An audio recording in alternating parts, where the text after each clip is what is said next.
to those watching us on YouTube and our speakers that are watching us remotely. Item 1, apologies for absence. I have apologies for absence from Councillor Horner, who is being substituted by Councillor Hensman. I believe Councillor Mrs Parker is on holiday and has forgotten to send her apologies. And I don't know anything about Councillor Mrs Beavis at the moment. Oh, she just arrived. Okay, fine. So,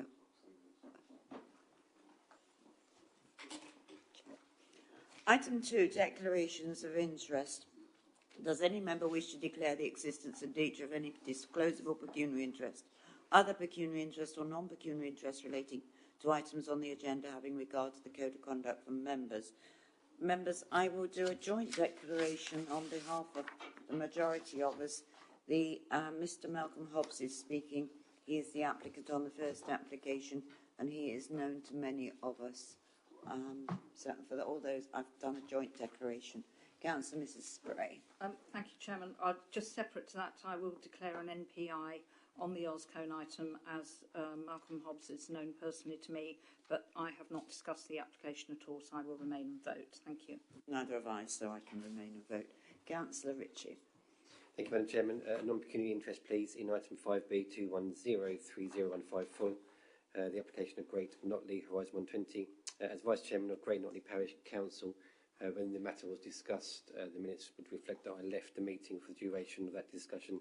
Therefore, I will remain, debate and vote. Thank you. Thank you very much. Councillor Abbott. Non-pecuniary interest in item 5D. I know several residents who have made representations and one of the speakers tonight. And I also attend as ward councillor at Cressing Parish Council meetings, but I was not present when they formulated their objection to this application, so therefore I will remain and vote. Thank you, Councillor Abbott. Councillor Bowers. Yeah, thank you, Madam Chairman. A non-pecuniary interest in items 5B and 5C as the Cabinet Member responsible for Horizon 120. For transparency reasons, I will leave the meeting for those two items. Thank you. Thank you. Thank you. Anyone else? No. That brings us on to item 3. Members, we have 3 sets of minutes for me to sign this evening. I'm going to take them individually. The first meeting was on the 14th of December. If anyone has any comments, if not, can I have a mover and seconder for the 14th of December minutes, please? Move as a correct record, Chair. Very much, Councillor. Thank you, Councillor. Mrs Spray. All those in favour that I sign these as a correct record. Thank you very much. Surprised we all knew what we were doing back in December.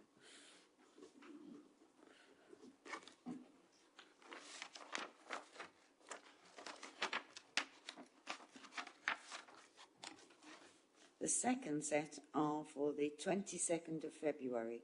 Is it your wish I sign these as a true record? Move those two, Chairman. Thank you. Find a seconder. Thank you, Councillor Mrs Spray. Is it your wish I sign these as a true record? Thank you.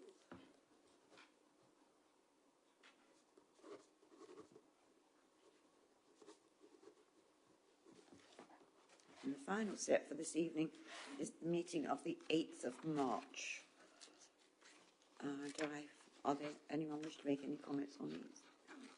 I'll move again, Chair. I'll move again, thank you. Or second again, thank you. All those in favour, I sign them as a true record. Thank you, members.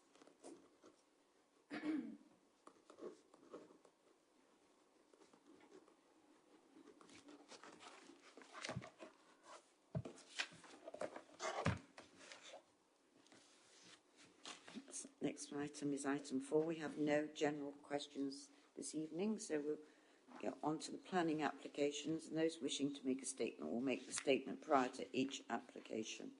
The first application is 5A, application 2100396 REM, land at the airfield, Earlscombe, and I will invite Mr Hobbs to make his statement.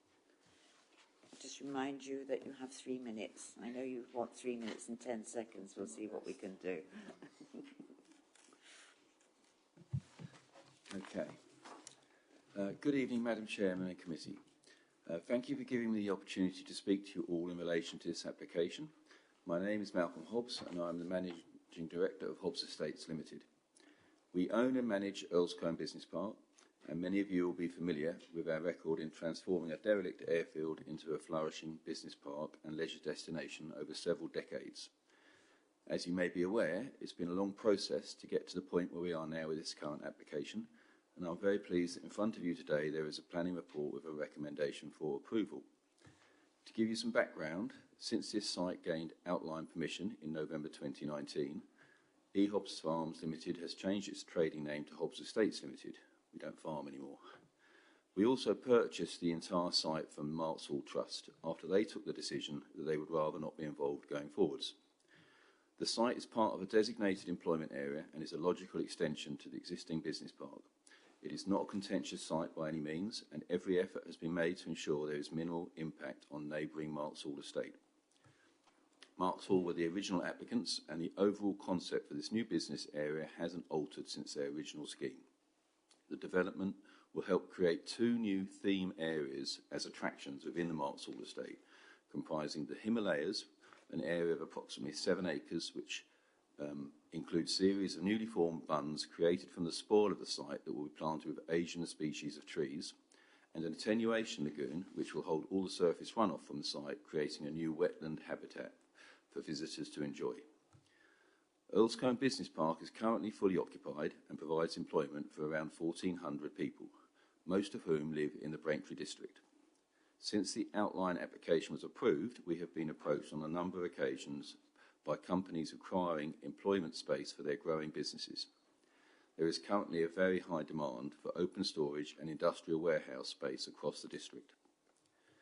We are fortunate that we already have 2 existing tenants that are already located on the business park who intend to take space on this area. They are David Watson Transport, for whom we are creating a new haulage yard for lorry parking and associated offices, which will create an extra 20 to 30 new employment opportunities. This is currently an undetermined application, as mentioned in your officer's report, and we are hoping to have a resolution on this soon, as it has been in the system for over a year. The application before you tonight will also allow Millbank Concrete Limited additional external B8 storage area at the business park. The Millbank Group have recently been acquiring various different businesses, and they plan to use this area for those new businesses and to secure and build on the success of their core business at Earlscombe for many years to come.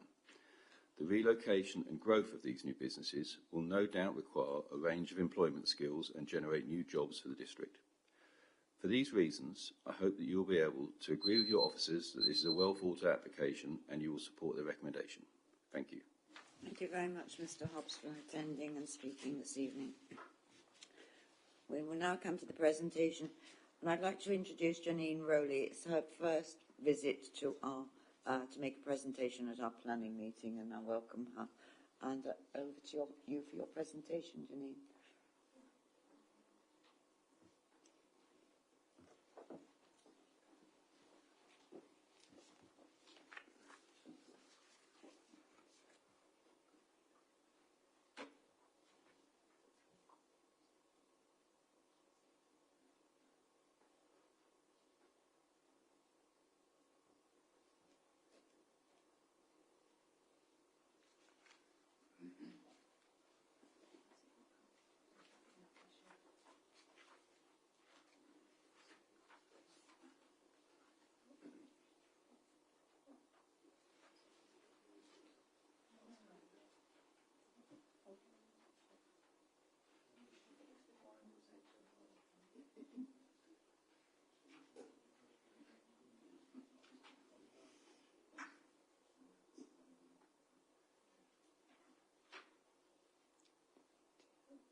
Sorry about that. This application seeks reserved matters in respect to the layout, scale, appearance, access and landscaping following approval of the outline permission for B1, B2 and B8 employment uses in 2019. And this application solely relates to the red area outlined on the location plan. As Malcolm said earlier, the blue area is subject to negotiation at the moment, so that application is yet to be determined. This is the proposed site plan of the application. As you can see, that they will have outdoor storage area, and this will be hard surfaced open storage with ancillary parking area. And it has been specifically designed to accommodate the future occupier, which is Millbank Concrete Products. And this is the overall master plan for the site. As I said, with B1, B2 and B8 uses already agreed in principle. On this plan, it already highlights the existing tree bund, which is to be retained as part of the Section 106 agreement as set out in the outline permission.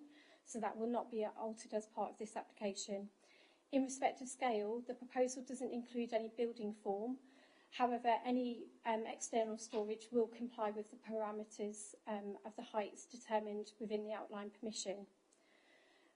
So therefore, the appearance of the site will just be open, hard surface bound by existing vegetation to the east and west of the site. On this slide, you can see obviously the different height variations.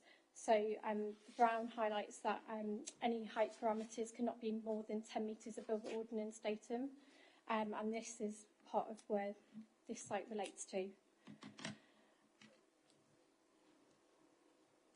This is the landscaping plan as part of the access road, and this is the aerial footage of the part of the site that's going to be used for the external storage, which will be hard standing.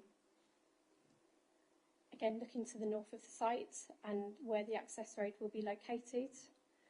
And again, this is where the open storage will be located within the site. In terms of the proposal, it is designated within an employment area, so therefore the principle is acceptable as set out in the outline permission. The application solely relates to the reserved matters of layout, scale, appearance, landscaping and access, and there have been no adverse impacts from the proposed development identified. There would be no harm arising to neighbouring residential amenity, the environment, ecology or flooding, and no objections have been raised from the statutory consultees. The proposal is acceptable to officers and therefore recommended to grant with conditions. Thank you, Janine. Thank you very much indeed. Councillor Mrs Spray. Thank you, Chairman. Thank you, Janine, for your presentation. I think for me this is a fairly straightforward application. I will say that the business park is a real asset to Earlscombe, but also to the district as a whole in terms of the employment that it provides. And it was good to hear this evening that the business park is fully occupied, particularly after the last two very difficult years that we've had. So that was good to hear. There are, as Janine said, no buildings involved. There are no objections from consultees. The proposed landscaping is acceptable to our landscape officers. And I actually don't think I've really got anything else to say on it. It's pretty straightforward. I think it's going to be obviously a really good addition to the existing building park. Business park. There are already businesses lined up who want to use it. So I'm actually happy to move officers' recommendation for approval. Thanks, Chairman. Thank you, Councillor Mrs Spray. Does it find a seconder before I move on? Thank you, Councillor Spray, and you indicate you wish to speak. Yes, thank you, Chair. Just to back up Councillor Spray's comments, I'm pleased to see this application actually come forward because it's the right application with the right functions in the right place. And as said, all the landscape and it is fine as far as I'm concerned with the employment area, and it's also local people getting local jobs and local employment as well. And I think these are very strong factors. And the whole site has obviously been used to this over many years, and I welcome this application, and I'm going to support it. Thank you. Thank you very much. Councillor Abbott. Thank you, Madam Chairman. I agree that the planning principle is acceptable on this site. However, I think there are two issues where we cannot just say it's going to be no impacts. In the officer's report, residents have raised concerns about heavy traffic, HGVs. Whilst this is a designated site, it is a fact that these sites do generate more lorries, and that is happening widely across the rural areas of this district, instead of the industrial areas being concentrated just at the towns. At the bottom of page 18, it says there would be any prevention of any harm to the immediacy of residents. Well, if there's going to be more traffic, there will be some harm, although I appreciate not immediately next to the site, and that's something that's very difficult for us to control. The more important point I wanted to raise, I've seen no mention tonight from the officer's report of the lighting. It's proposed to be up to 40 column-mounted white LED streetlights. That is going to have a dramatic impact on this site, particularly this is the edge of the site next to the countryside. Now, I've spent some time this afternoon trying to work out in the conditions, condition 2 and 3 referred to various lighting reports, and I read all of them. Some of them refer to the blue line areas, not the red line area I think we're considering tonight. So I was confused to which of those lighting plans refer to which bits of land. But also in the reports, the lighting engineer's recommendations are very clear that this is a sensitive location and that the controls need to be exercised in full. Now the good news is the lights are being installed to a quite good design. They're flat to ground.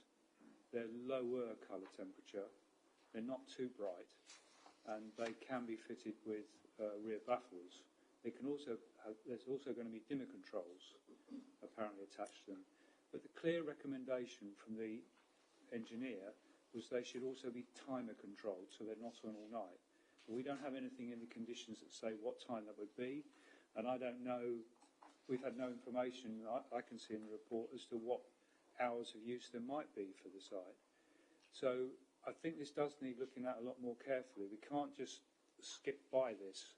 Nearly 40 column-mounted streetlights, 6 metres and 8 metre columns, is going to have a dramatic impact. They will be seen from some distance, even with the planting, because obviously the trees don't have leaves on them all year round. So, but my first question is, how do we resolve this issue that the conditions appear to refer to reports which are not for the land we're considering tonight? Janine, would you like to come back on that, please?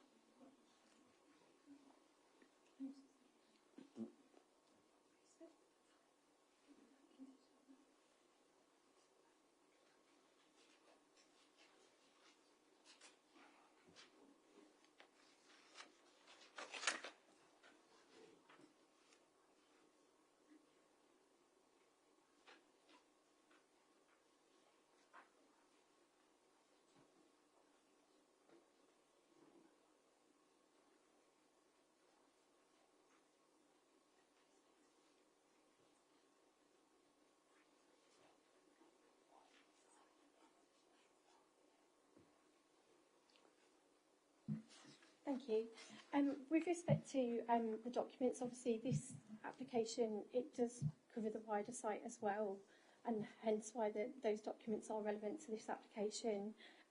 In respect of the times, obviously that hasn't been submitted as part of this application, but we could add a condition on to request the details with respect to the hours of operation, if that can help. I think that would be really helpful, Madam Chairman, and also the other control mechanisms. If you read the reports, it's very clear that the person writing the report recognises the impact this amount of lighting could have and recommends that the full range of controls are used, so the baffles, the timer and the dimming technology. So if that can come back, I think that would be very helpful.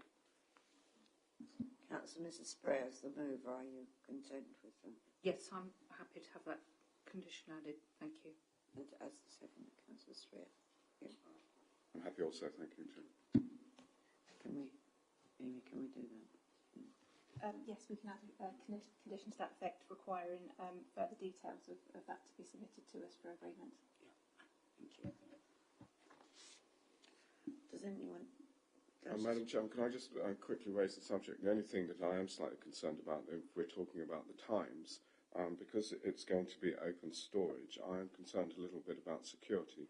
So when the officers are considering this, could security be taken into account, please, because of the value, because it is a fairly open site, and although I agree with what Councillor Abbott is, I think we should acknowledge the fact that security may be needed, so there may be surveillance as well. Yeah, I think that's entirely reasonable, and that would form part of those details. So it wouldn't necessarily just be the lights need to be switched off at a certain time. So we can specify that the details of the security lighting needed to be provided as well, and that they should be in accordance with the recommendations of the reports that have already been provided. Anyone else wish to add anything new or further? Well, it has been moved and seconded with that additional recommendation on the lighting. I'm going to put that to the vote. All those in favour? Thank you, members. That is unanimous. Thank you very much, and thank you, Janine, for your responses.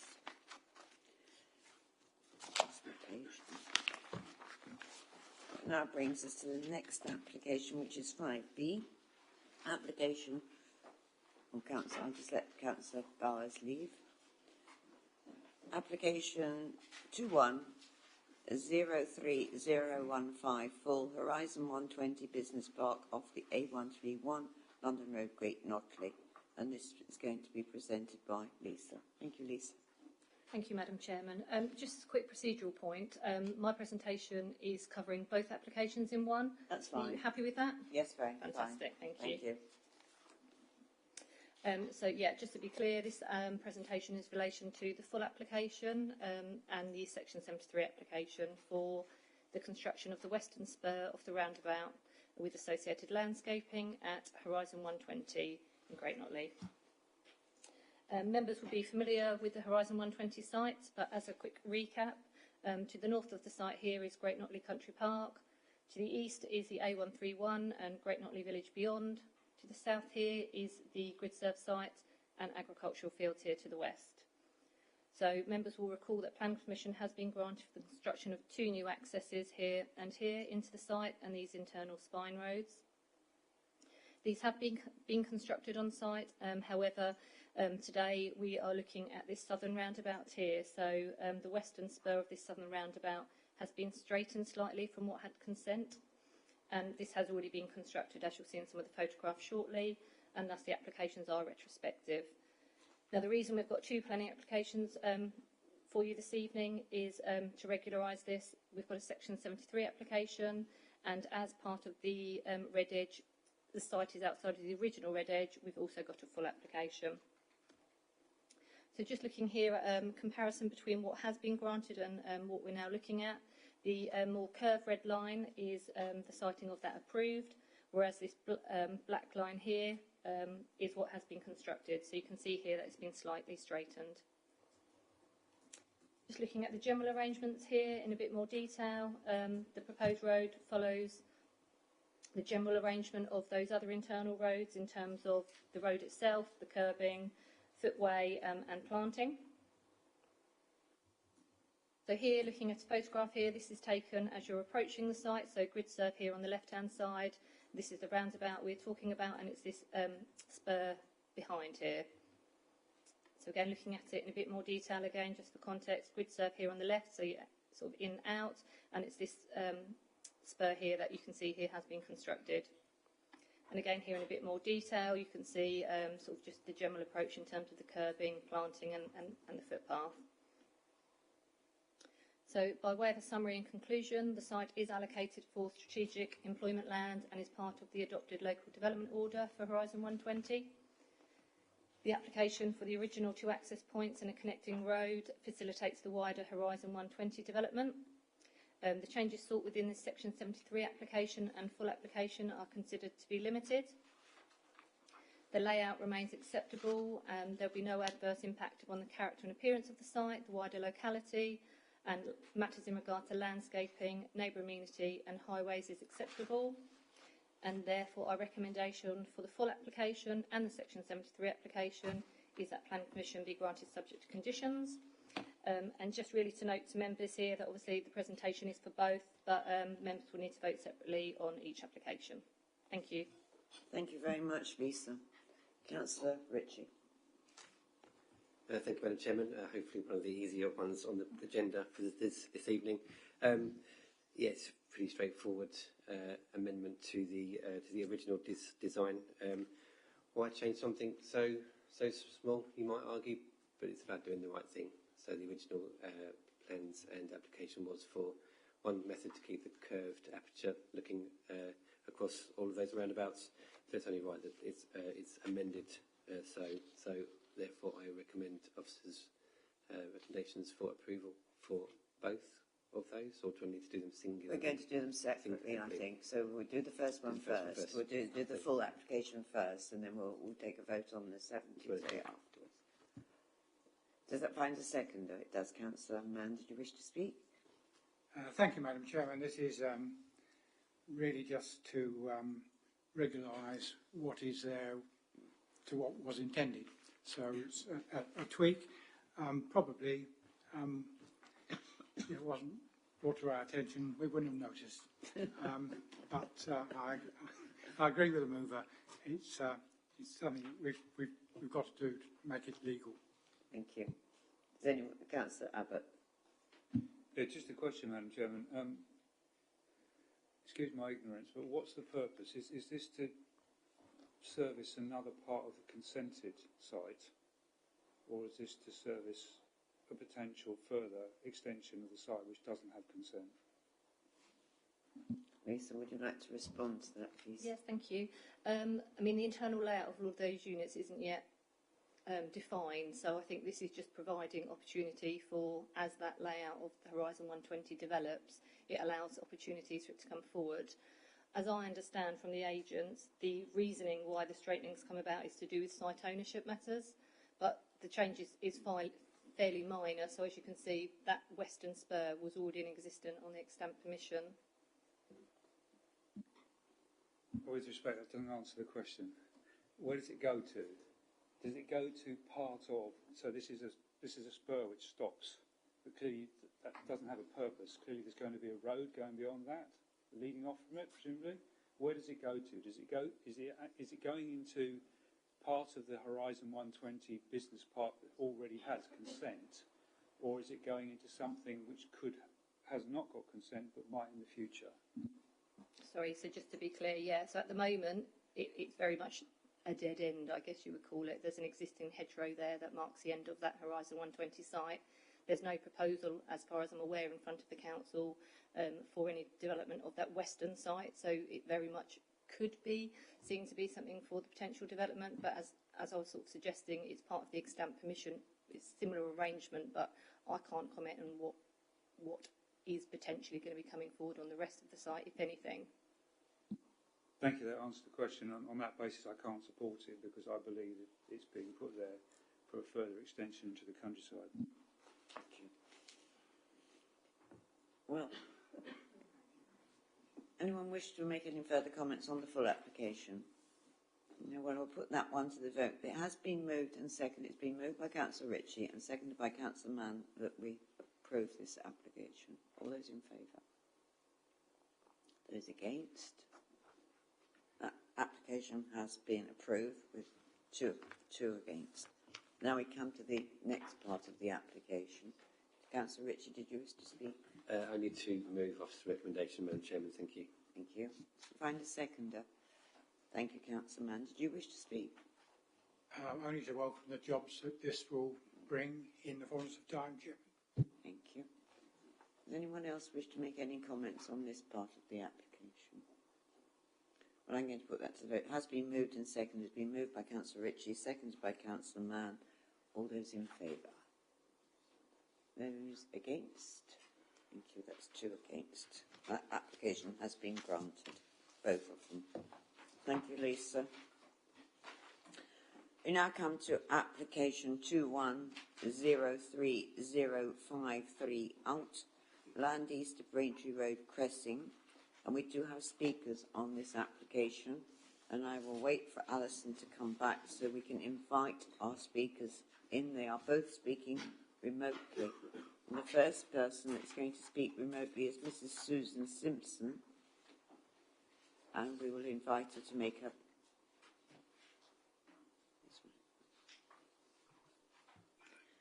Hello, Mrs. Simpson. Can you hear us? Yes, I can. Thank you very much. Thank you very much. Would you like to make your statement, please? Yes, certainly. Thank you. Thank you for the opportunity to support the recommendations of the Planning Officer for this refusal. This application would amount to the near total removal of the remaining buffer zone in the Maid Cressing neighbourhood plan that sought to maintain the separation of Braintree Town from Cressingtide Green, following the misguided planning inspectorate decision to allow 250 houses on a large part of the buffer area. The further land that is under the control of the applicant to the rear of the current application site would inevitably become subject to yet more speculative applications. The proposed density is around double that of surrounding properties. It doesn't fit in with either character or style. White Notley sewage treatment plant is already operating well beyond its licensed capacity, and in 2020 had 15 pollution events, with 144 hours of sewage being discharged into the River Brain. Although ECC Highways, as always, removed its initial objections, the lack of footpaths and safe crossing for pedestrians and the speed and type of increasingly heavy traffic on the BO1018 would inevitably make it a dangerous exit. Cressing Parish has already met its assessed housing needs to 2033 of 115, with the allocation in the neighbourhood plan of the currently under construction Paddock site of 225. It has also met any responsibility to all wider district housing needs by the balance from that site, plus 118 in Mill Lane, 78 at Appletree, plus now the 250 next to the waste disposal site. For some context, Cressing started 2018 as a parish, a total parish of 705 houses, of which around 480 were in Cressingtide Green.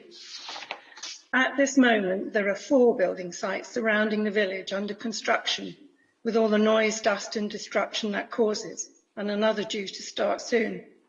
Avondale, with 118 houses, has just completed after 4 years of building work. The total number of houses currently being built or with permission in Cressing stands at 691. That's just 25 short of 1 full year of Braintree District's housing needs. There are also planning applications currently awaiting decisions for another 475 on 3 more sites in Cressingtide Green. Nothing has been added to the minimal services which qualified the village in the hierarchy status as 3rd tier when discussed and confirmed by the local plan subcommittee in 2016. The current draft local plan seeks to change its status with Cressingtide Green split from the rest of the parish to 2nd tier. We would hope this is rethought. This attempt at retrospective justification for the amount of development allowed is not supported by the facts. Cressing has gained some S106 money for outdoor sports and a small amount towards maintaining an old prefabricated community hall as a result of the building. Also, a not fit for purpose footpath, which leaves pedestrians stranded on a single track road after less than half the distance to the station to contend with ever increasing and speeding traffic on this protected lane, which has become a rat run due to the gridlock at Gallis Corner. Nothing of any substance has been added or gained by the community to maintain the ability of the village to support the already near tripling of the population in just a few years. Cressingtide Green can't support the building already committed to it, let alone yet more. For all these reasons and more, I and the majority of residents would definitely support this recommendation for refusal. Thank you very much.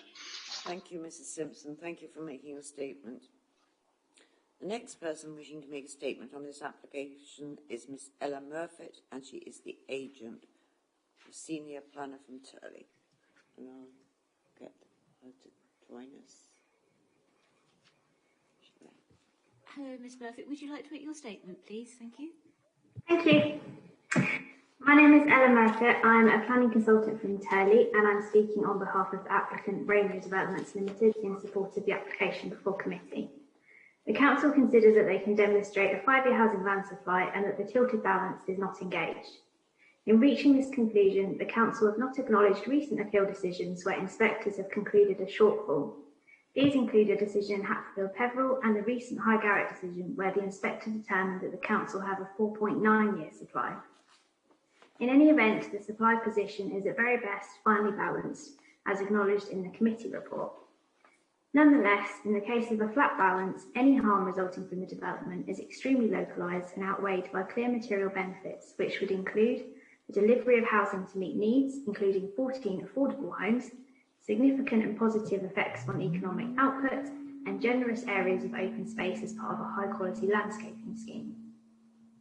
Tye Green has a good existing provision of local services and facilities, which the proposed development would support. The proposals include a footway extension on the eastern side of Braintree Road to facilitate movements by foot from the site. The entirety of Braintree is also within cycling distance, and there are bus stops within a 250-metre walk. Cressing railway station is only 1.5 kilometres to the southwest, with this route benefiting from improvement works along Bulford Lane. Overall, therefore, the site is in a highly sustainable location, offering multiple modes of transport as alternatives to the private car. It is highlighted that in their pre-application advice, the council stated that officers acknowledged that future occupiers would be able to access the services and facilities, and positive weight is assigned to this matter. With regards to the open countryside buffer area under Cressing Neighbourhood Plan, the documentation submitted with the application confirms that a clear sense of visual separation would remain between settlements due to the presence of vegetation, and there will continue to be an effective gap between the settlements. The proposal would not extend the built form of Tye Green beyond the current limits and offers the opportunity to crystallise a landscape gap between Tye Green and the southern edge of Braintree. It is highlighted that the site is not protected in any way for its landscape value, and that the committee report concludes that there are no objections from a landscape impact perspective. The applicant has worked closely with the council to resolve any officer concerns. The application has therefore been brought to committee with no statutory quantity objections that could not be dealt with under reserve matters. Matters of layout, appearance and waste would be subject to detailed design. Members are reminded that the description of development is for up to 35 units, which allows flexibility. Ultimately, the council will retain control of the design and unit numbers at the reserve matter stage. Nonetheless, the applicant contests the suggestion within the committee report that the proposals do not adhere to the principles set out in the design guide. In summary, the proposal offers the opportunity for a high-quality development of an unconstrained site in a sustainable location. As such, the applicant requests that members take into consideration the benefits of the proposal and approve the application. Thank you for listening. Thank you very much, Ms. Murphy. That brings us to the end of statements for this application, and we'll go to the presentation, which is going to be made by Amy. Good evening, Amy. Thank you. This application is for land east of Braintree Road in Cresson, and it's an outline planning application with all matters reserved apart from access for the residential development of the site for up to 35 dwellings, including 40% affordable housing. The site is approximately 1.68 hectares and roughly rectangular in shape, as can be seen on this site location plan. It is located on the eastern side of Braintree Road, to the north of Tye Green village. The site is broadly flat and is a greenfield site forming part of a wider arable field. There is a roadside hedge of limited height and a ditch which bounds the western extent of the site fronting Braintree Road. Opposite the site are residential properties which are diverse in character and form. This slide shows the site in its wider context with Braintree to the north and Tye Green to the south. The site falls outside but adjacent to the village boundary of Tye Green. Galley's Corner can be seen to the north, with Braintree Village seen here with the railway running north-south. The application site is not allocated for development and falls within the identified countryside buffer area as designated under the Cressing Parish Neighbourhood Plan. Moving on to some site photographs.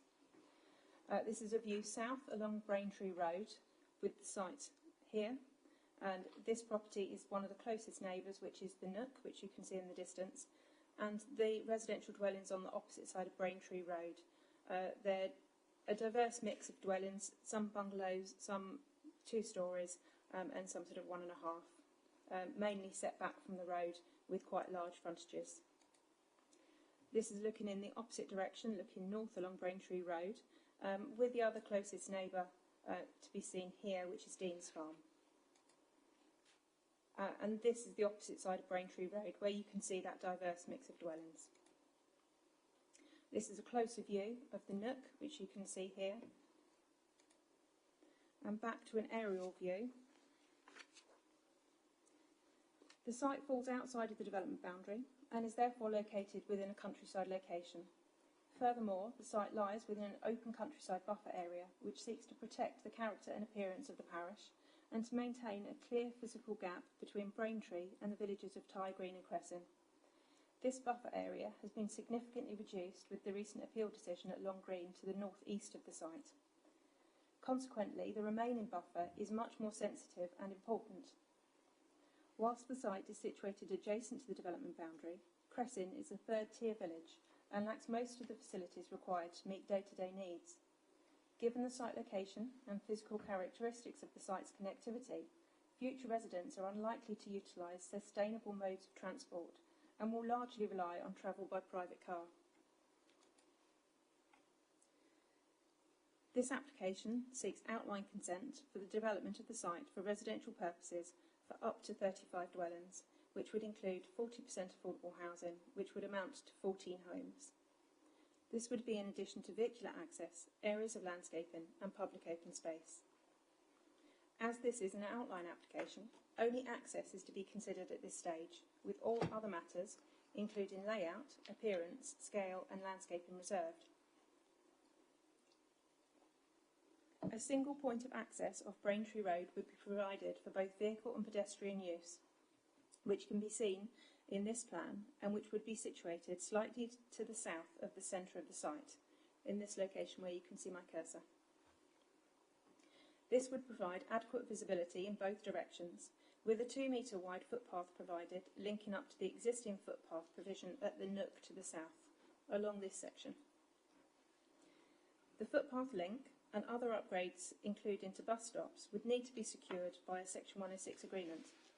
However, there is currently no agreed or completed legal agreement in place.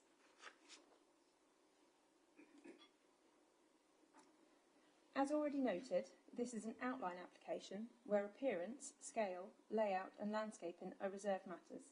However, the application includes an illustrative master plan as shown here.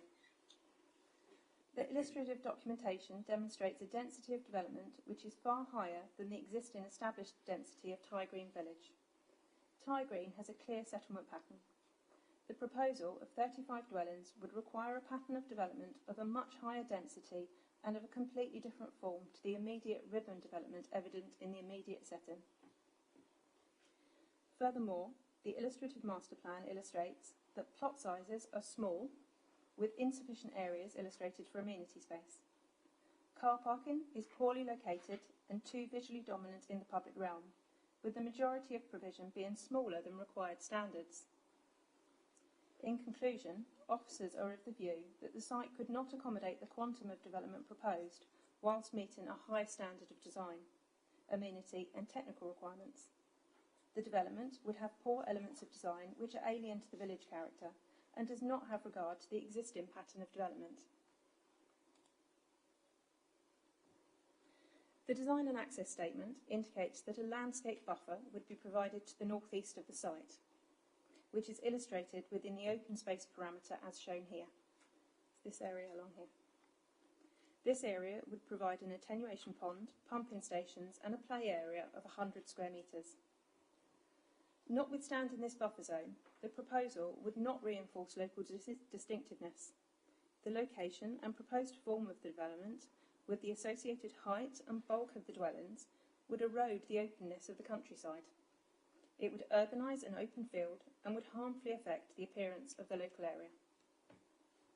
The nearest neighbouring properties are Dean's Farm, which I pointed out earlier, which can be seen here, to the north, and the Nook to the south, which is this site here.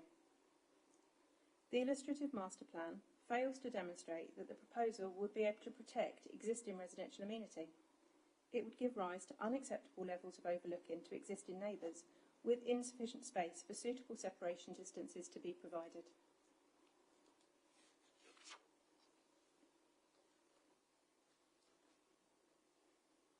Moving on to affordable housing and Section 106 requirements. The development would give rise to a number of required contributions, and I've listed these out on the slide in front of you. None of these contributions have been secured through a legal agreement. In accordance with adopted policy, 40% of the dwellings would be provided as affordable homes, and the applicant has indicated that 4 2-bed, 9 3-bed and 1 4-bed units would be provided. However, the indicative housing mix does not match the identified need, with the district which highlights a local need for 2-bed dwellings. Therefore, the potential of the scheme to meet local housing need is significantly reduced. In addition to affordable housing, the development would also give rise to these other listed requirements, including a requirement for playground equipment in excess of the proposed on-site provision. None of these contributions have been secured through a legal agreement, and on this basis the effects of the development could not be mitigated, and the proposal would cause adverse pressure and harm upon both social infrastructure and environmental assets. In summary, the harms can be summarised as: the development is outside settlement limits. It conflicts with the adopted development plan. There is an identified harm to the character and appearance of the area and landscape character. Harm to both existing and future residential amenity. Failure to provide sufficient off-street parking provision. And a lack of a completed Section 106 and HRA mitigation. The benefits can be identified and summarised as: there would be delivery of marketed affordable housing. There would also be economic and social benefits which come with the provision of more residential accommodation. And there would be biodiversity net gain. In conclusion, an officer's recommendation. Taking into account all of the harms and weighing them against the benefits in the context of national and local policy, officers have concluded that the benefits of the proposal are clearly and significantly outweighed by the harms. This is when considering the flat plan imbalance in light of the Council's 5-year housing land supply. However, even if the tilted balance was engaged, officers consider that the adverse impacts would significantly and demonstrably outweigh the benefits. As such, it is recommended that planning permission be refused for the reasons contained within Appendix 1 of the report in front of you. Thank you. Thank you very much, Amy, for a very detailed and clear presentation. Thank you. Councillor Abbott. Thank you, Madam Chairman. I welcome the officer's report and will move officer's recommendation, and I'll speak to the reasons why now. I think it's best summed up in paragraphs 1.3 and 1.4 on page 84 as to why we should refuse this. The starting point is obviously the local plan, and it's not allocated in either the current local plan or the proposed new one, which hopefully we'll get soon. But also the Cressing Parish neighbourhood plan, it's contrary to that. And as Mrs Simpson pointed out, the 250 houses granted on appeal was also contrary to that, and it was quite a shocking decision actually. A huge amount of work goes into neighbourhood plans. I know how much work the community put into it. But it's good to see on this occasion that the District Council is saying, yeah, we agree with the neighbourhood plan. This is a very good reason, additional reason why we should refuse this. Basically, Cressing Tie Green risks being absorbed into Braintree if these developments keep occurring. The 250's now got permission on appeal. There's this site. There's the expansion of the industrial areas to the south of the A120. There is an extant consent for DIY development and another development off Millennium Way. And as Mrs Simpson said, there are something like 300 to 400 more houses in the wings, which this committee is going to have to determine in the not too distant future. I don't think any village in the whole district has come under the intense development pressure that Cressing Tie Green has. And it is a failure, actually, of the planning system, both within this council and nationally, that this has been allowed to happen. We're already looking at 700 houses. If all of them were given consent, we'd be talking about well over 1,000. Now, I don't say what the balance of the failure is, how much of it belongs to the district in not getting its local plan completed. Significant blame must be on the government for liberalising the planning laws to the extent that site after site after site has been picked off by speculative developers. But the worst of it, as Mrs Simpson said, was that all the developments, both actually in Cressing and Silver End, so far have no GP, no school, no community building, no shops, no on-site employment. They are just essentially housing estates. And this would have been another one of those. Literally, we're facing a situation where the unsustainable nature of these developments, the cumulative impact, we won't know the full impact for some years because obviously they're not all built out yet, is really highly negative because, as the officer rightly said, everyone's going to have to travel off-site to get to services. Okay, they could walk to there is a local shop in Cressing, but if they want to get to secondary school, if they want to get to the GP, if they want to go to significant leisure facilities, then they're going to have to get in their cars or perhaps a bus or cycle, but most, as we know, will get in their cars. And that leads me on to the B1018. Officers quite rightly say on page 96 that crossing the B1018 by foot is dangerous. It certainly is. I wouldn't recommend it to anybody. As a ward member in the village, reasonable amount, I do from time to time, but you take your life in your hands trying to cross that road. The volume of traffic is increasing all the time, and there's also the issue of noise. The traffic noise is just unrelenting, particularly during weekdays and at peak times. So there's all those reasons, and then there are the specific reasons which the officers draw out, the density, the design, that's, as outlined, the parking provision, the lack of the completed section 106. These are all reasons to add on why this should not be granted. But for me, the number one reason is the strategic reason that it's not in the local plan. Before I finish, there was just two details I wanted to ask officers about. Can we add in, as a reason for refusal, the loss of the hedge? Because I would imagine most of that hedge would go to the sight line and the access. And the second thing is, if I can find it, on reason 1, as stated on page 112, it looks to me like the wording's got a little bit convoluted. And obviously thinking about any potential appeal, there isn't one, but if there was, so there's a line here which talks about a verdant gap integral the village's organic evolution. I don't think I've seen those words before in a reason for refusal. Perhaps it should say something like countryside gap integral to the village's layout. But anyway, it doesn't read as English. And the second thing is just slightly further down. It talks about locally important open space. I mean, that's very close to the wording for an official designation in the local plan. And I wonder if we should use a different form of words, just in case that was picked up on, the developers saying, well, it's not designated as important local space.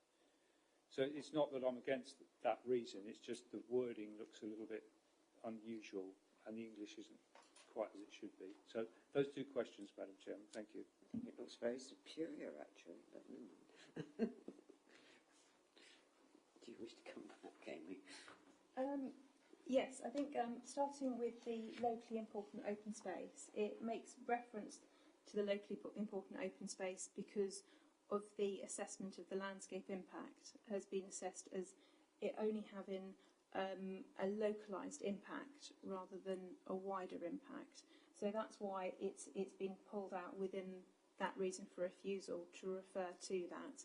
So that's come out of the LVA, which has assessed that, as I say, it would be a localised impact only.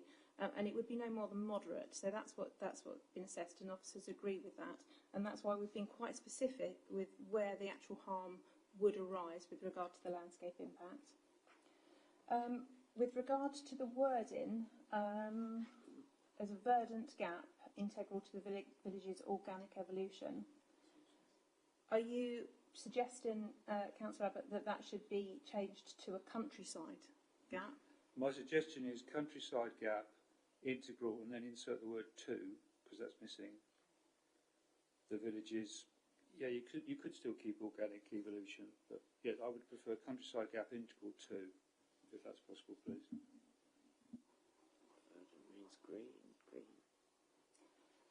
We could have both in there. We could have verdant and countryside gap if you felt that was. Yeah.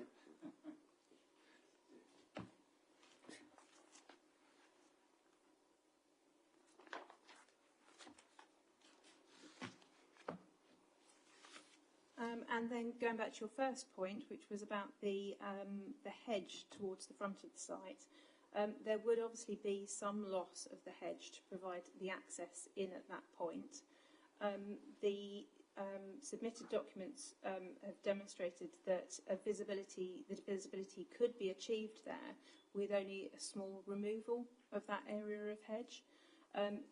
Given that this is an outline, and that has been demonstrated that there would be appropriate visibility along there, and the low level of the hedge at the moment, which is set back from the road, I don't think that there would be sufficient grounds to add another reason for refusal based purely on the loss of a very small section of that hedge. And I think that it would be stronger if we retained the reason for refusal about the countryside setting, which I think makes the main point with regard to the character of the area. So given that it's outline, and that has been, there's been no landscape objection from our own landscape team with regard to the loss of any landscaping, and that access has been shown it could be achieved. I don't think that officers would feel comfortable that we could defend that successfully. Okay, thank you. I mean, I think a further section of hedge would have to go, though, to create the footway. But I take your point, and I won't push the point any further. So I'm happy to move refusal, Madam Chairman, on the basis of the revised wording in reason 1 and all the other reasons. Thank you. Sure. Does it find a seconder? Okay, it does. Councillor, would you like to speak? Councillor Bowers. Yeah, just a few words. Thank you, Madam Chairman. As I've said many times in this chamber on previous applications for Cresson is very much overdeveloped. Knowing the village well, the number of dwellings are actually higher than Mr Simpson actually quoted earlier, so that's the sort of level that we're looking at. It's refreshing to see a recommendation of refusal in front of us, which we don't obviously see quite often at Cresson at all, looking at the numbers that have already been granted planning permission and are being built out. It's interesting that the agent was using terminology in highly sustainable location, multiple transport uses. Yes, it's stuff we've heard before, but it is still only a third-tier village.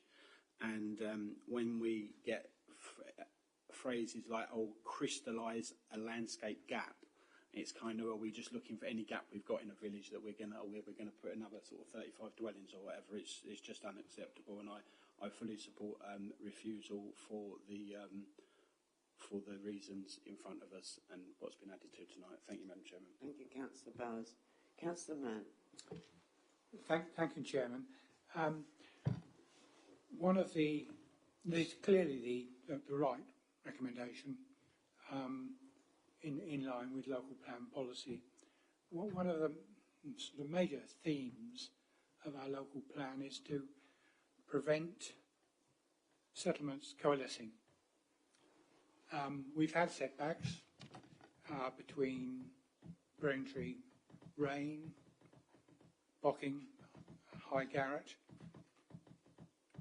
and certainly already here between Cressing and East Braintree, there's a definite encroachment on separation, and the possibility, as Councillor Abbott has mentioned, of actual merging. The planned buffer space has already been significantly reduced, and we simply have got, I think, to resist this application and other applications like it that may well come. Thank you, Councillor Mann. Does anyone else wish to add anything? Well, it has been moved by Councillor Abbott and seconded by Councillor Bowers, with the additional wording in some of the text that we refuse this application. All those in favour of refusal? Thank you, members. That is unanimous. Thank you very much indeed. And thank you, Amy. Thank you very much.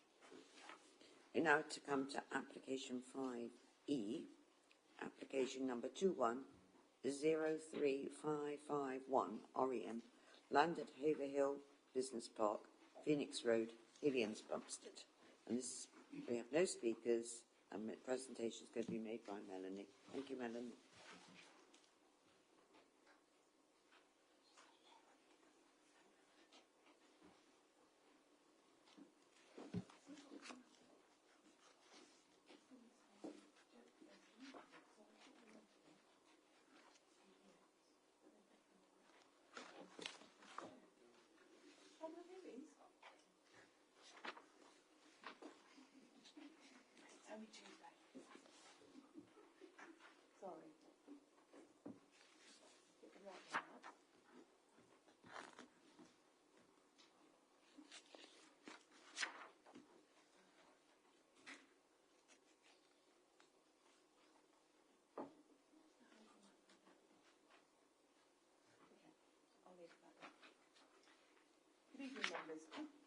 Good evening, members.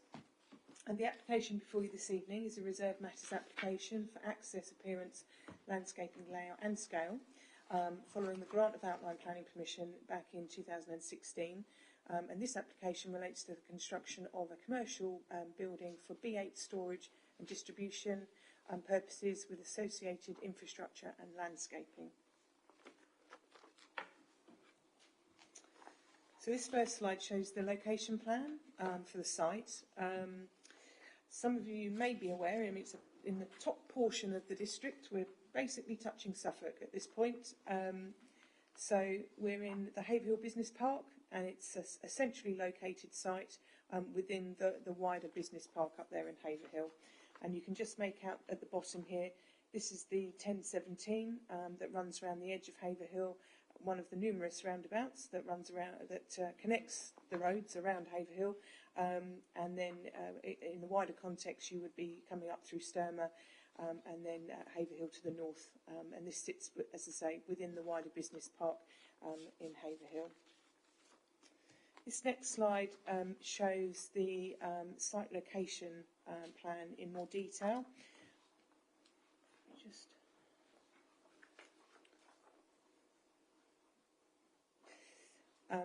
So this is the existing site access, which I've got some photographs of. So this already exists and then serves a site to the west here. And as you can see, what's proposed here is there as a large service yard to allow vehicles to turn and be able to leave the site in a forward gear. There's a car parking area. We've got a small seating area for staff, and then a fairly large swathe of landscaping. And there's also a suds feature that runs around the building and a small portion at the front here.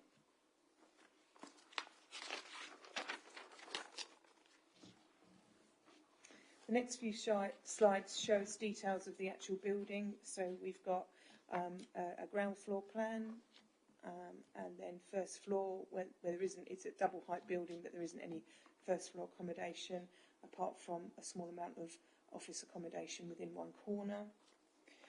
The proposed elevations are fairly simple and straightforward. I have an illustrative drawing coming up in a few slides' time that will show you a 3D version of the building. And there's the side elevation, so you can see there the access stairs that leads up to that small amount of first floor accommodation. The next slide shows the proposed and existing site sections across the site. It's a fairly flat site with not much need for any huge changes in site levels. There is also proposed refuse and cycle parking storage within the site. There's two small buildings proposed.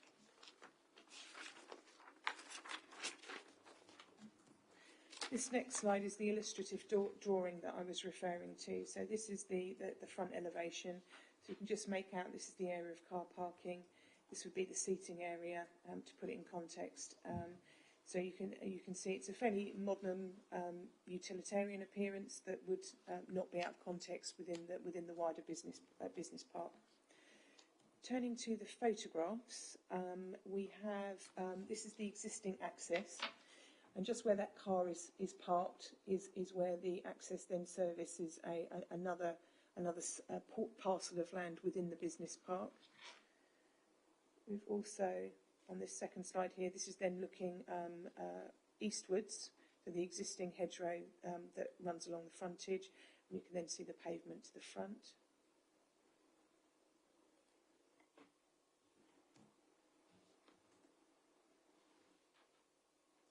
More shots of the road. So the access is here just on the right-hand side, and this is looking along Phoenix Road, and this is a building across the site, which is the Build Base building. So you can see there in terms of the type of construction and appearance of existing buildings within the area. These are two photographs just across the site. So it's fairly barren at the moment, laid to grass, fairly scrubby. But as you can also see here, it's a fairly level site.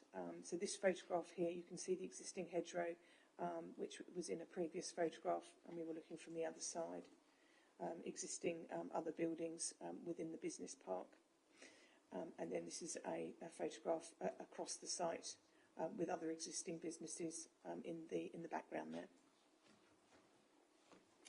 So, considerations for members is that the principle of development has been established by an earlier outline permission, 15.01477 out. There have been no objections from statutory technical consultees. The scheme is considered acceptable to officers as set out within the report and appendices, and therefore the recommendation is to grant planning permission, grant the outline, the reserved matters with a number of conditions. Happy to answer any questions. Thank you, Melanie. Thank you. Councillor Mrs. Beavis. Thank you, Madam Chairman. And as previous colleagues have said on other applications, I think it's fairly straightforward. Actually, this one, it's all in the report. There are, as the officer has said, there are no objections to this. Looking at the report, knowing the area, there's nothing that I really feel sort of, sticks out as a question that needs to be answered so much. I mean, my sort of, I suppose, broad observation would be it's quite refreshing to see something in the north of the district. We often, as we have done this evening, spoken about Braintree. So from that point of view, it's quite good to see, that we can do stuff in other parts of the district. So, yeah, I'm more than happy. As we say, the proposal has already been, set out. We're just really looking at sort of the reserved items. So more than happy to move officers' recommendations. Thank you, Madam Chairman. Thank you, Councillor. Does it find a seconder before I move on? Councillor Sweat, and you wish to speak. So yes, thank you, Chair. Yes, basically, I think this is for the reserved matters is quite good. I'm pleased to see the input for the landscapings and the sub-features. I think it's very positive about the way they're approaching tackling the refuse and also the cycling facilities. And the fact that also there's no objections, not even from the parish council, is in its favour, I think. The only question, a couple of questions is one is, could we have an informative or make it a condition? I think because this is being built or going to be built in this industrial area, and with the lack of any residentials around, one is, could we impact our request for solar panels on the roof for powering there, because it's a logistics and it will be using lots of electricity. Also for the future of potentially some EV points because of trucks potentially needing charging, or some staff to be attending to have those vehicles as well, because I feel that we must start to build in this resilience for industrial units as well as residential. And again, I just welcome this in this part of Essex as well. So thank you.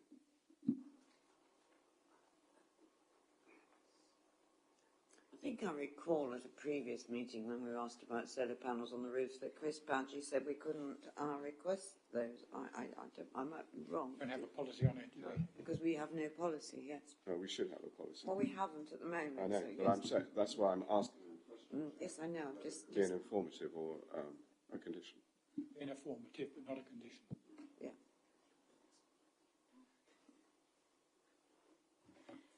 Just to come in on those 2 points with regard to sustainability. So we don't unfortunately have the policy justification to require solar panels to be provided. Whilst it is something as officers we do encourage, it isn't something that we can insist on and condition, unfortunately. However, with regards to EV charging points, that is something which we are moving towards, and we do have a better policy basis to be able to require that. We are putting such conditions on residential schemes, and I see no reason why we couldn't put a condition on this scheme requiring some EV charging points to be provided on the site. I'd probably say that with regards to the size of the development, that we could potentially require 3 EV charging points to be provided, and we can use our standard word condition wording with regard to that. Do you wish to come back, Councillor Shrek? Yes, thank you. I think anything to try and start future-proofing industry, and obviously energy is going to be really important going forward. So if we could have an informative for the solar panels on the roof, that would be unfortunately acceptable, but I'm quite happy with the EV charging points, but I think it's something as a district that we should consider from commercial points of solar panels and renewable energy and sustainability. Thank you. Thank you. Councillor Randall. Thank you, Madam Chairman. Yes, this site is allocated for industrial, and I always think this little bit of Branger District in Haverhill is an interesting boundary, to put it mildly. We could maybe nick a bit of Chelmsford or a bit of Colchester, you know. Only joking. But I was going to make the same point about solar, but in Councillor Schweer's role, I'm surprised he doesn't understand the dilemma we're in. And in fact, this is an issue which some of us have been very interested in at local plan, where the inspectors have actually told us, I mean, obviously we'll wait to see what the final outcome is, that we were being too ambitious in our policy and they want the wording changed. And in his role at county level, he needs to understand that the government have completely pulled the rug from under our feet. We actually were getting more solar PV on roofs 5 years ago, and now we can hardly do it at all. It's basically the goodwill of the developer. So the government needs to get its act together. We've got an energy crisis coming up. I won't go into all the other things going on in the world, but we all know about them. This building actually faces south. It's got a great big long shallow pitch roof that could be covered in solar PV, and we do not have the ability, either through local policy or through national policy, to require it. It is a ridiculous situation, and the people in this room who have better connections than I do to the people in power need to be getting that message through. Thank you, Madam Chairman. Thank you. It's surprising how many businesses we have up in this part of the world. When I was chairman of the council, I took the chief executive and we went around, and I think at that time she was absolutely shocked as to how many we'd got up there. But they all wriggle. There's no straight line of them, and you don't know which are Braintrees and which are the other authorities. It's most peculiar. 1 minute with one, but I'm pleased at least we're using some of our land and developing it. Does anyone else wish to make any further comments? Well, it has been moved by Councillor Mrs. Beavers and seconded by Councillor Sweer, with the additional 3 EV points being conditioned, and also an informative about the solar panels. We can do no more than add an informative. So, all those in favour? That is unanimous. Thank you, members. We now come on to our final application this evening, and this is application 21-03608 REM, Towerlands, Panfield Road, Braintree, and we do have a speaker on this application. I would like Alison to invite Mr. Michael Smith, the agent from JCN Design and Planning, to join us to make his statement, please. Hello, Mr. Smith. Can you hear us okay? I can hear you fine. Thank you very much. Would you like to make your statement, please? Thank you. Thank you. And on behalf of the applicant, thank you for the opportunity to address the committee this evening. This application is the first of several submissions to address the reserve matters attached to the outline plan permission for the redevelopment of the site, which will be presented to the committee over the next few years. The focus of the outline plan permission is the creation of up to 575 new homes, together with supporting infrastructure that includes an early years and childcare nursery, small-scale retail uses, a community centre, new parkland and an ecological mitigation area. The scheme presented to you this evening relates to the latter element, delivering new habitat that will mitigate the potential ecological impact of redeveloping the overall site.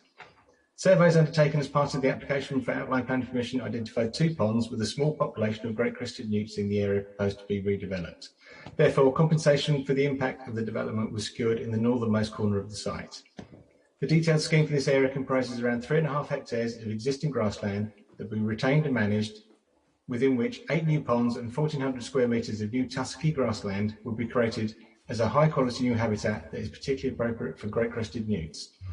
Of course, as an area reserved for wildlife, and there will be no public access to it, the extensive habitat creation will also create benefits for other fauna, including other amphibians, reptiles, mammals, birds, invertebrates that will inhabit the 3 proposed habitat types, that is ponds, rough grassland and scrub.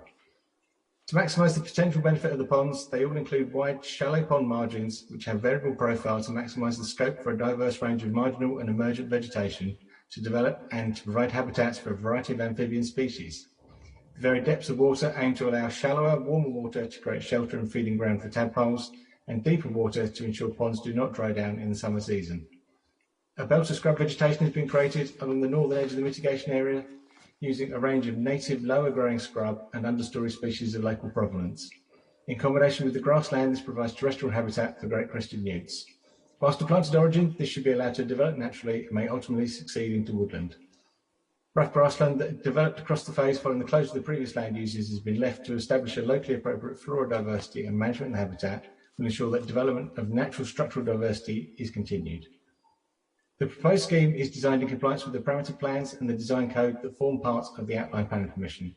Early delivery will ensure that the wildlife mitigation measures are in place to enable the translocation of the existing population of great crested newts ahead of the redevelopment of the balance of the site, which will start with the first phase of the residential scheme in the southeastern corner, and I hope to return to the committee with the reserve matters of this phase during the next month. In the meantime, the applicant is keen to make a start on the delivery of the biodiversity mitigation scheme, and approval of the detailed design will be the first step. As such, I trust you concur with the case officer's recommendation and resolve to approve the reserve matters for the new ecological habitat at the northern end of the site. Thank you, Mr. Smith. Thank you. And congratulations on the speed with which you read your statement. I will now come to the presentation that's going to be made by Melanie. Thank you.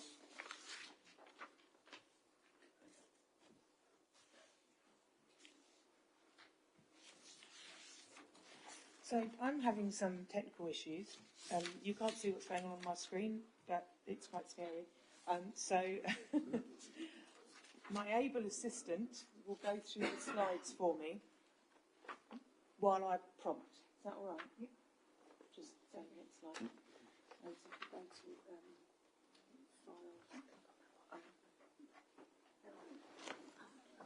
You can put it on full screen. I can't see that close. Sorry about this, members. Last but not least, it's the last item. You'll be glad to know I'm not going to read the full description out for you.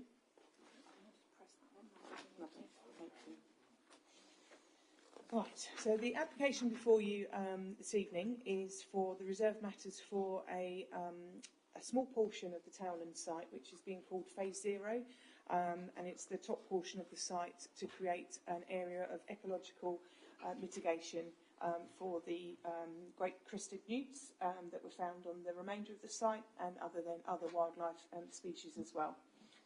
So, moving on to this, my first slide here. So you can make out the this is the location plan. So The ecological mitigation land is the area in this sort of pinky red colour.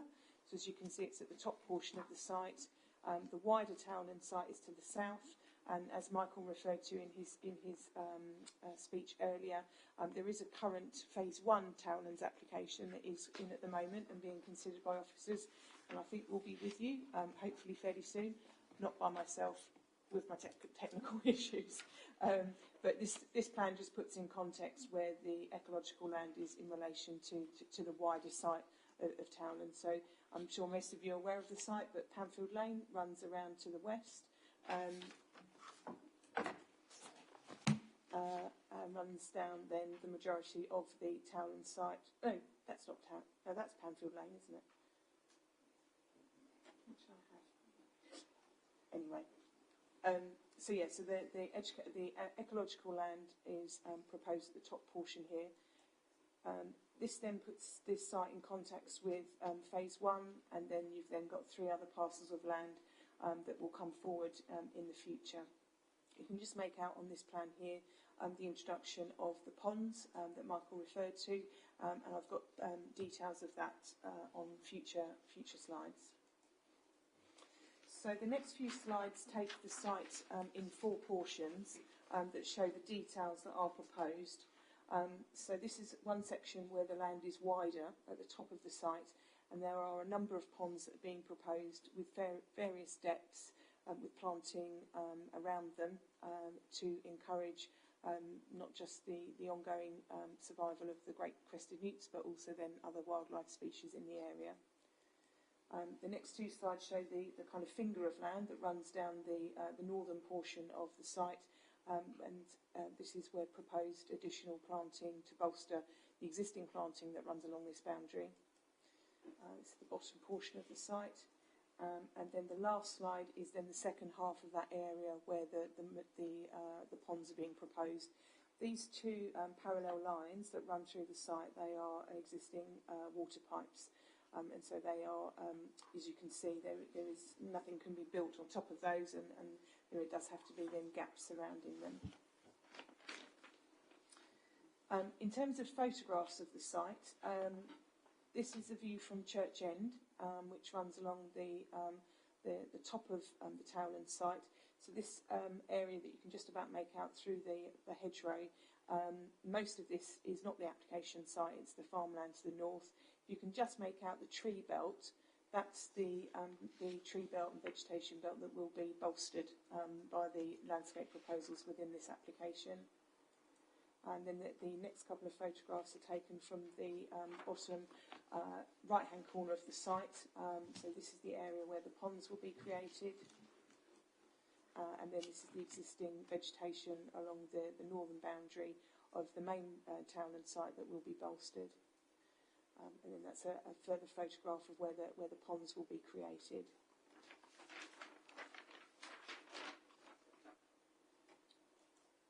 Moving on to the considerations, as members are aware, the principle of development has been established by the Outline Planning Commission, which did require the creation of the ecological mitigation area.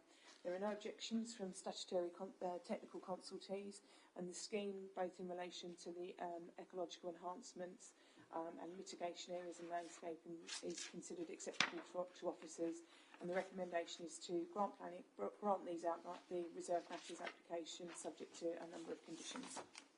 Happy to answer any questions. Thank you, Melanie. Thank you. Councillor Ritchie. Thank you, Madam Chairman. Well, it's good to see that a developer is looking at the ecological issues rather than putting a spade in the ground and building houses first and thinking of the ecological issues as second. I think the plans that have been presented before us show due consideration for the wider plan in allowing for the transitional movement of a number of species, including the newts, as mentioned in the officer's report, from one area of the development to another area of the development, but also an area that adds additional benefits to wildlife in moving them from one area to another. I'm more than happy to move officers' recommendations on this, and Yeah, I think I'll leave it at that for now. Thank you, Madam Chairman. Thank you. Is it mind a seconder? Thank you to Councillor Mann. Did you wish to speak? Yes, please, Chair.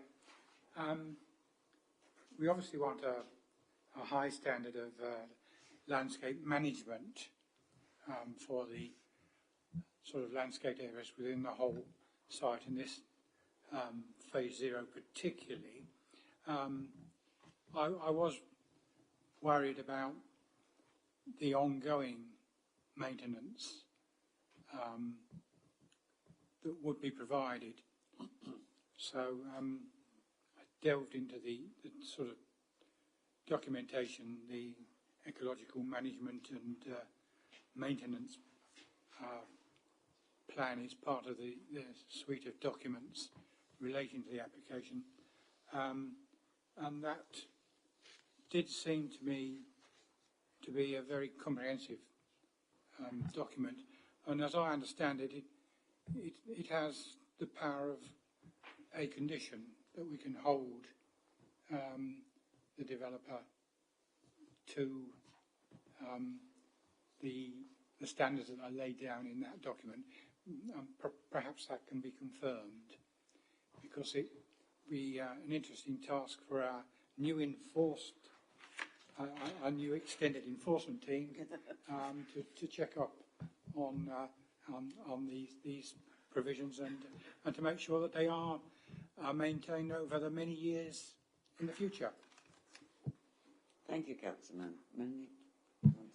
Thank you for that, Councillor Mann. Yes, so condition 2 that's recommended on page 148 of the agenda does require both the tree works and landscaping works to be carried out in accordance with the AIA, but then you've also then got the landscape and ecological management and maintenance plan. So the document that you read online is referred to within that condition.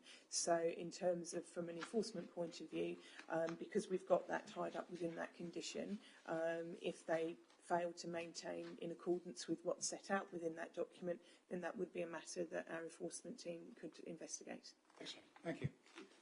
Thank you. Councillor Abbott. Thank you, Madam Chairman. So I agree with previous speakers that it's good to see the developer taking this seriously, and on this occasion as well, re-provision of a habitat within the boundary of the site.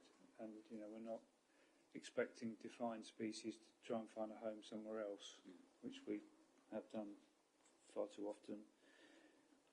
So yes, that's all good, and I totally agree with Councillor Mann that it's really important that this is looked after going forward, because if it's just done and then left, the habitat benefit might not be maintained.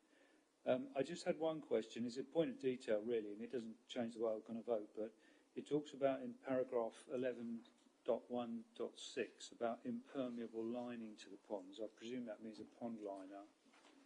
I just wondered whether any consideration was given to more natural ponds, such as clay lining, rather than artificial. Sorry, what type of lining?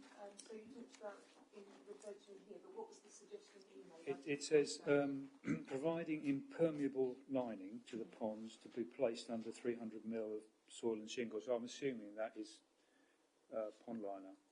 Yes. Yes, so I can remember when we were discussing things with the council's ecologist, our consultant, is that the reason they wanted the impermeable liner is so that there would always be some water retained within those ponds, so they don't fully dry out. They sort of explained that in some ponds it was okay for them to dry out, but definitely some of them wouldn't be. It wouldn't be wise for them to dry out because of the impact that it would have on the animals that live in there. So that's why that was considered acceptable by the ecologist. That depends if the liner isn't punctured at all in the future, but anyway, that's landscaping detail. But it would have been nice if they'd been clay lined, but it doesn't change the way I'll still vote for it. Thank you. Thank you for answering, Mel. Anyone else wish to make any comment? No. Well, it has been moved by Councillor Ritchie and seconded by Councillor Mann that we grant this. All those in favour? That is unanimous again. Thank you very much indeed, members.